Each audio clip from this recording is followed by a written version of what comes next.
Hello बच्चों, कैसे हो आप सब लोग। आई होप आप सब लोग बहुत अच्छे होंगे और आपकी प्रिपरेशन बहुत अच्छे से चल रही होगी। तो जैसे कि आप देख सकते हैं कि आज हम बात करने आए हैं आरआरबी नर्सिंग सुपरिटेंडेंट के बारे में, और स्पेसिफिकली बच्चों आज का जो पॉइंट ऑफ डिस्कशन रहने वाला है that is going to be your no nursing.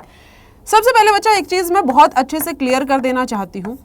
अगर आप लोगों ने अपना जो लास्ट ईयर का एग्जाम हुआ है, बहुत सारे ऐसे स्टूडेंट्स होंगे जिन्होंने वो पेपर दिया होगा, और अगर आप लोगों ने उस एग्जाम को देखा है तो आपको ये जरूर पता चल गया होगा कि अब धीरे धीरे आपका जो नो नर्सिंग पोर्शन है उसमें भी जो क्वेश्चन का लेवल है उसको इंक्रीज करने लगे हैं आपका जो एग्जामिनर है, जो भी आपकी कंसर्न अथॉरिटीज है। तो आपको नो नर्सिंग को हल्के में नहीं लेना है। अगर कोई ऐसा स्टूडेंट है जिसने नो नर्सिंग को में महारत हासिल कर ली, उसका एग्जाम ऑटोमेटिकली क्वालिफाई हो जाता है या क्लियर हो जाता है, क्योंकि नर्सिंग के लिए तो बच्चा सब लोग ही प्रिपेयर कर रहे हो। तो अगर ऐसा कोई स्टूडेंट है ना जो नॉन नर्सिंग को भी टारगेट करते हुए चल रहा है, वो आप ऐसा मान के चलिए वो एटलीस्ट भाई 40% तो अहेड होगा ना बाकी के बच्चों से। आपका ज्यादा चांस, आपकी ज्यादा प्रोबेबिलिटी है इस एग्जाम को क्लियर करने की। तो अब देखो, आगे चलने से पहले एक बार थोड़ा समझ लेते हैं कि आरआरबी के एग्जाम में आपसे क्या कुछ पूछा जाता है। आपको पता है कि 70:30 का अपने पास यहाँ पर रेशो होता है। 70 आपके पास बच्चा नर्सिंग पूछी जाती है, और वहीं पर अगर मैं 30% की बात करूँ, 30% आपके पास या 30 मार्क्स आपके पास किससे आते हैं जी, नो नर्सिंग से आते हैं। अगर नो नर्सिंग की बात करेंगे तो नो नर्सिंग में अपने पास क्या क्या होता है, आपके पास यहाँ पर जो है टोटल 4 सब्जेक्ट्स पूछे जाते हैं। देखो 10 मार्क्स की अगर मैं बात करती हूँ, फर्स्ट 10 मार्क्स आपके पास कहाँ से बिलोंग करते हैं, आपका जीके से बिलोंग करते हैं। फिर अदर 10 मार्क्स में अपने पास क्या पूछा जाता है बच्चा, आपके पास जीएस यानी कि जनरल साइंस पूछी जाती है। तो ये बात आपको पता होनी चाहिए। और अगर मैं बात करती हूँ बाकी के 10 नंबर की, बाकी का 10 नंबर बिलोंग करता है आपका एनालिटिकल थिंकिंग से। तो अगर एनालिटिकल थिंकिंग की बात करोगे तो इसमें आपका दिमाग मैथ्स में कैसा चलता है और रीजनिंग में कैसा चलता है, ये यहाँ पर आपका चेक किया जाता है। तो 5 मार्क्स आप मैथ्स को जो है डेडिकेट कर सकते हो, और 5 मार्क्स आप जो है रीजनिंग को डेडिकेट कर सकते हो।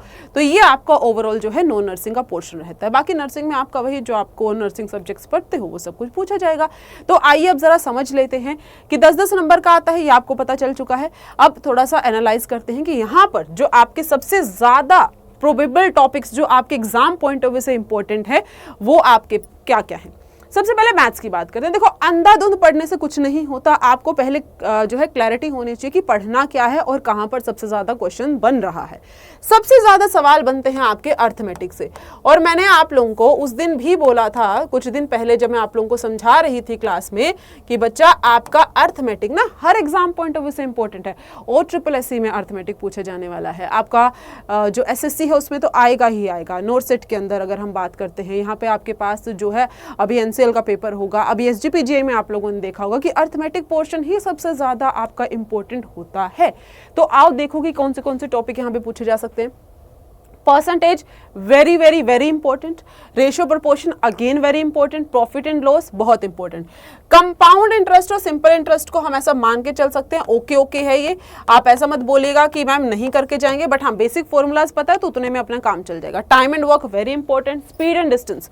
इनफैक्ट अगर आरआरबी की बात करूं ना तो यहाँ पर जो मैक्सिमम क्वेश्चन पूछे जाते हैं आपके ट्रेन रिलेटेड क्वेश्चन पूछे जाते हैं, ये बात आपको ध्यान में रखनी है। एवरेज सिंप्लीफिकेशन है नंबर सिस्टम, यहाँ आप इसको कंबाइन कर सकते हो, या तो वो सिंप्लीफिकेशन से सवाल बना लेता है, या वो एवरेज से बना लेता है, या वो नंबर सिस्टम से बना लेता है। देखो यहां पर एक क्वेश्चन आपको पक्का देखने को मिलेगा इन तीनों से, ठीक है। फिर आपको यहां से देखो, इन तीनों में से मैं आपका 1 to 2 क्वेश्चन आपको पेपर में देखने को मिल सकता है। एक सवाल यहां से पक्का पूछता है, एक सवाल यहां से पक्का पूछता है, और एक सवाल यहां से पक्का पूछता है। और इस तरीके से ही आप कितने भी PYQs एनालाइज कर लीजिए, बस यही पैटर्न आपको पेपर में देखने को मिलेगा। अब थोड़ा सा मैथ्स के लिए स्ट्रेटेजी सुन लो कि कैसे आपको तैयारी करनी है। देखो मैथ्स के लिए सबसे पहले इंपॉर्टेंट होता है बच्चा you have to analyse the concept, understand the concept. Concept सीख लिया, अब वो कंसेप्ट का मैम फॉर्मूला पता चल गया है ना। तो उस फॉर्मूला को पता चलने से मैथ्स नहीं होता। पेपर पेन उठाइए और आपको डेली के 30 to 40 क्वेश्चंस क्या करने हैं, अपना प्रैक्टिस करने हैं। अगर आपने किसी भी टॉपिक से 30 से 40 सवाल प्रैक्टिस कर लिए, तभी मैं मानूंगी कि आपको थोड़ा बहुत उस कंसेप्ट का आइडिया है, ठीक है। जब आप जो है क्या करोगे बच्चा, कंसेप्ट सीख लोगे, तो क्वेश्चन ना जब आप सीख लेते हो, जब आप अच्छी प्रैक्टिस कर लेते हो, बच्चों को बहुत ऐसा लगता है कि मैम लेंथी बन रहा है जी क्वेश्चन, थोड़ा शॉर्टकट बता दो। शॉर्टकट आप तभी सीख पाओगे बच्चा जब आप बेसिक अंडरस्टैंडिंग डेवलप कर लोगे। जब तक बेसिक अंडरस्टैंडिंग नहीं है, आपको शॉर्टकट समझने में भी घंटों लग जाएंगे कि ये हो कैसे गया। ठीक है, तो पहले आप कंसेप्ट को सीखिए, उसके 30 to 40 क्वेश्चन आप डेली प्रैक्टिस कीजिए। और आपको देखो, मैथ्स के लिए आपको एक सेपरेट नोटबुक यहां पर मेंटेन करनी है। फॉर्मूलाज की तो करोगे ही करोगे, साथ में जो गलतियां कर रहे हो उसके लिए आपको एक सेपरेट नोटबुक यहां पर मेंटेन करनी है। ठीक है, जब आप डेली प्रैक्टिस करोगे तो बच्चा आपकी जो है स्पीड भी वो भी अपने आप इंप्रूव हो जाएगी। आगे बढ़िएगा, अगला हम बात करते हैं आपके पास किसकी, रीजनिंग के टॉपिक्स की। तो रीजनिंग में आपके पास यही वाला टॉपिक बार बार पूछा जाता है, एनालॉजी क्लासिफिकेशन। यहां से देखो पहले सवाल आते थे, अब थोड़ा ट्रेंड कम हो गया है एनालॉजी और क्लासिफिकेशन का। कोडिंग डिकोडिंग 1 क्वेश्चन पक्का है बच्चा। आपके पास ब्लड रिलेशन का भी एक सवाल पक्का, ये तो छोड़ ही नहीं सकते, यहां से हर बार पूछता है। ठीक है, फिर हम डायरेक्शंस एंड टेस्ट की बात करते हैं, रैंकिंग ऑर्डर की बात करते हैं। देखो अभी जो उसका बना है ना, नया नया ट्रेंड बना है, सिटिंग अरेंजमेंट का आपका जो एक क्वेश्चन है वो पक्का पक्का पूछने लगा है। पहले सिलोगिज्म से भी क्वेश्चन पूछता था, तो अब मैं ऐसा बोल सकती हूँ कि यहां से पूछा गया है सवाल आपका अल्फाबेट सीरीज रैंकिंग से, और सिलोगिज्म से भी क्वेश्चंस पूछे गए हैं।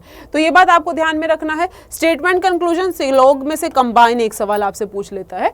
तो ये वाले जो टॉपिक्स हैं ये आपके पास बहुत बहुत बहुत इंपॉर्टेंट हो जाएंगे, और उन्हीं टॉपिक्स को मैंने यहाँ पर रखा है जो आपके एग्जाम में करंटली ट्रेंडिंग है कि यहाँ से ही सवाल अपने पास बनता है।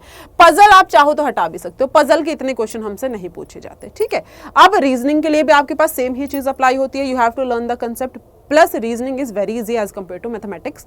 मैंने खुद तुम्हें पढ़ा है, तो तुम्हारा जो मेंटल एबिलिटी है उसके बेसिस पे बोल रही हूँ कि आप रीजनिंग का 5 नंबर आपके लिए स्कोर करना is way easier as compare to maths का स्कोर करना। अपना नोटबुक मेंटेन कीजिए, क्वेश्चन प्रैक्टिस कीजिए, अपना ट्रिक्स लिख लीजिए, यही आपका डेली का टारगेट होना चाहिए अगर आप चाहते हैं कि आप जो है रीजनिंग में 5 में से 5 मार्क्स स्कोर करें।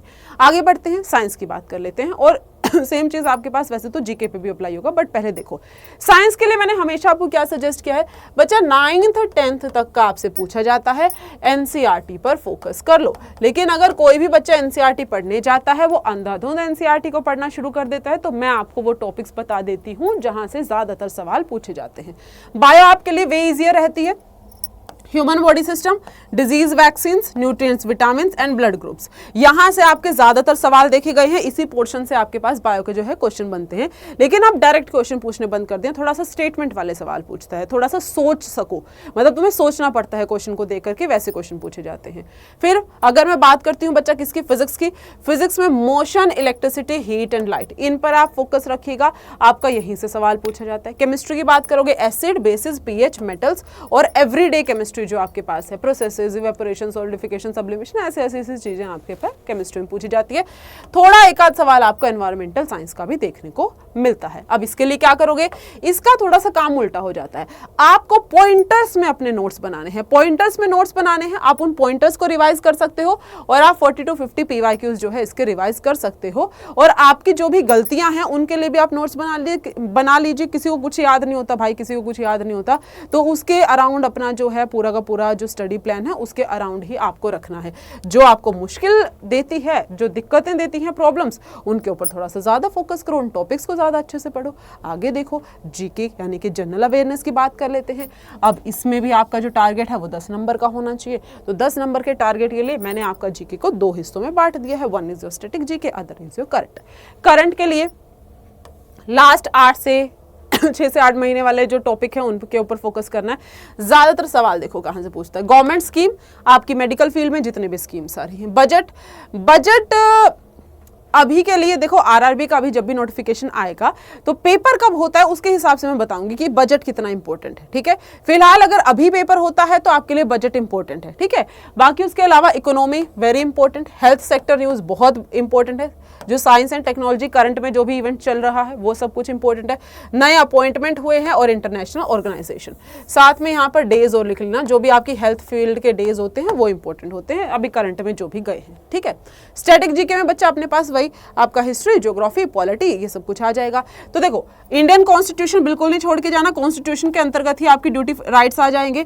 नेशनल पार्क जीके का पोर्शन है, रिवर आपका उसका जियोग्राफी का पोर्शन हो जाएगा ये, ठीक है। इंपॉर्टेंट डेट्स याद करनी है, बुक और ऑथर याद करने हैं। अवार्ड्स स्पोर्ट्स के ऊपर सवाल पूछ लेता है। ज्योग्राफी जो आपका इंडिया का फिजियोग्राफी है उसके ऊपर पढ़ के चले जाइएगा। और हिस्ट्री में आपका जो भी रहता है बच्चा वो अपने पास क्या रहता है, आपका जो रिवोल्ट ऑफ 1857 के बाद का जितना भी है ना, जिसको हम स्ट्रगल बोल देते हैं, फ्रीडम स्ट्रगल, वहां से आपके जो सवाल हैं वो ज्यादातर पूछे जाते हैं। तो आप जो है उस पर फोकस कर सकते हैं। बहुत सारे बच्चों का एक तरीका होता है जीके को पढ़ने का ना, स्पेसिफिकली नर्सिंग फील्ड के अंदर आप लोग क्या करते हैं, आप क्वेश्चंस करने की कोशिश करते हैं। पेपर में भी जीके बहुत ज्यादा ल्योर करता है। क्यों करता है ल्योर वो? क्योंकि एक सीधा एक सवाल आया है, अगर आंसर आते तो मार्क करके आओ, फ्री के नंबर है, ज्यादा टाइम भी नहीं वेस्ट होता। उसके लिए आपको बिहाइंड द सीन बहुत ज़्यादा पढ़ाई की होनी चाहिए, नॉलेज आपकी 100% एक्यूरेट होनी चाहिए, तभी आपको कुछ फ़ायदा है, वरना तो नेगेटिव चले जाते हैं नंबर। तो वो बहुत इंपॉर्टेंट है कि आप जीके को हिस्सों में बांटें। अगर आपने सोचा है मैं पॉलिटी पढ़ूंगा तो आप कॉन्स्टिट्यूशन अच्छे से याद करें। अगर आपने सोचा मैं ज्योग्राफी पढ़ूंगा तो इंडिया का फिजियोग्राफी अच्छे से याद कर ले। अगर आपने सोचा है कि मैम मैं मॉडर्न हिस्ट्री पढ़ के जाऊंगी तो आपको पूरा का पूरा जो हमारा फ्रीडम स्ट्रगल है वो अच्छे से याद होना चाहिए, कब कौन सा इवेंट हुआ, क्या देखने को मिला, क्या नहीं देखने को मिला। बच्चों ये आपके पास 100% एक्यूरेट इन्फॉर्मेशन होगी तभी तो कर पाओगे, वरना तो नहीं कर पाओगे, ठीक है ना। चलेगा 15-20 मिनट रोज आप करंट अफेयर पे दें और उसका जो है वीकली रिवीजन करें, तभी जा करके आप यहाँ पर कुछ कर पाएंगे। अब मैं साथ के साथ स्ट्रेटेजी के साथ साथ आपको डेली का प्लानर भी दे रही हूँ। अगर अभी से आपको पढ़ना शुरू करना है तो कैसे करना है, देखो जी 30 मिनट आपको मैथ्स पर लगाने हैं, फिर आपके पास कंसेप्ट सीख लिया 30 मिनट में, अब 1-2 सवाल देख के भी करोगे, ठीक है, वो किया आपने। फिर आपके पास मैथ की जो प्रैक्टिस है, जितने भी उसके उस टॉपिक के ऊपर पीवाईक्यूज है, एमसीक्यूज हैं, वो 40 मिनट्स आप उनको करने में लगाइएगा। 35 मिनट्स रोज का डेली का आपका रीजनिंग का होना चाहिए। रीजनिंग में अगेन आपने कंसेप्ट सीखा, उसके प्रैक्टिस कर लिया। फिर आप क्या करो, 60 मिनट आपको लगाना है जनरल साइंस के ऊपर। 1-2 टॉपिक चूज करो, उसको रीड करो, उसके पॉइंटर नोट्स बनाओ, खुद से पढ़ोगे तो बहुत अच्छा रहेगा। फिर 30 मिनट्स जो भी आपके पीवाईक्यूज आपको दिखाई देते हैं उनका प्रैक्टिस कर लेना है साइंस का। 20 मिनट पहले बोला था करंट अफेयर को टारगेट करते हुए चलना है। 25 मिनट आप स्टैटिक जीके। स्टैटिक जीके में क्या कीजिएगा, आपका कोई भी टॉपिक चूज कीजिएगा। लाइक अगर आप ज्योग्राफी से स्टार्ट करना चाह रहे हैं तो स्टार्टिंग के कुछ दिन आपको 25 मिनट जो है आप वो उसी पे लगा सकते हो, या तो फिर डे वाइज कर लो, 2 दिन ज्योग्राफी पढ़ूंगा, 2 दिन हिस्ट्री पढ़ूंगा, 2 दिन पॉलिटी पढ़ूंगा, उस तरीके से, ठीक है बच्चा। फिर आपको वही उसके एमसीक्यू प्रैक्टिस करनी है जितने भी प्रीवियस में पूछे जा रहे हैं। फिर आपको जो है 20 मिनट अपना निकालना है रिवीजन के लिए। अपने फॉर्मूलाज हैं, जो गलतियां हुई हैं, एक बार उन पे नजर मार लो, क्योंकि पैसिव रीडिंग करोगे तो दिक्कत है, एक्टिव रिकॉल करोगे तो आपको बहुत आसानी से ये याद हो जाएगा, ठीक है। तो ये आपका डेली प्लानर है, फॉलो करो एक बार, मजा ना आए और चीजें याद ना हो फिर आकर के बोलना, ठीक है। फिर अपनी समस्याओं का समाधान हम लेकर के आएंगे आपकी, चलेगा जी। चलो ये तो आपका पूरा का पूरा काम हो गया। अब अगर आपको चाहिए कि मैम आप हेल्प कर दीजिए या आपसे पढ़ना है, तो बच्चा उसके लिए आपको क्या करना पड़ेगा, उसके लिए आपको बैच में एनरोल करना पड़ेगा। तो बैच में एनरोल करने के लिए आप क्या कर सकते हैं, अपना कोई भी ब्राउजर ओपन कर सकते हैं, उसमें अड्डा 24/7 सर्च कर सकते हैं। आप पहले लिंक पर जा सकते हैं, आप यहाँ से ऑल कोर्सेज पर जाइएगा। यहाँ से आपको क्या करना है, लेफ्ट स्क्रॉल करना है, यहाँ से नर्सिंग एग्जाम्स पर जाना। आप क्या कर सकते हो, आरआरबी नर्सिंग सुपरिटेंडेंट का आपका जो बैच है, तेजस बैच आपका जो है फिर से 10 जुलाई से शुरू होने जा रहा है, तो आप इसमें एनरोल कर सकते हो। एनरोल करने के लिए आपको बाय नाउ पर जाना पड़ेगा। यहाँ पर आपका डिस्काउंट कोड पूछा जाएगा, तो डिस्काउंट कोड आपके पास क्या रहेगा जी, 1 सेकेंड, आपका जो डिस्काउंट कोड रहने वाला है बच्चा, that is going to be YT43, ठीक है। इसको आप अप्लाई कर देना, बैच जो है आपको डिस्काउंटेड प्राइस पर मिल जाएगा। उसके अलावा अगर आप मल्टीपल एग्जाम्स को टारगेट करते हुए चल रहे हो बच्चों, तो आप क्या कर सकते हो जी, आप अगेन ऑल कोर्सेज पे जाइएगा। यहाँ से आपको नर्सिंग एग्जाम्स पे जाना है, नर्सिंग एग्जाम्स पे जाना, ये आपका नर्सिंग महापैक है। आप चाहो तो नर्सिंग महापैक में भी एनरोल कर सकते हो। Again same process, buy now पर जाना, यहाँ से आपका डिस्काउंट कोड YT43 रह जाएगा, आप इसको अप्लाई कर देना, आपके पास ये जो है आपको डिस्काउंटेड प्राइस पर मिल जाएगा, ठीक है। So that's all for this video. Thank you so much मेरे साथ जुड़ने के लिए। अब हम आपको मिलेंगे एक और नेक्स्ट वीडियो में, तो अभी जाओ और जा करके पढ़ाई शुरू कर दो।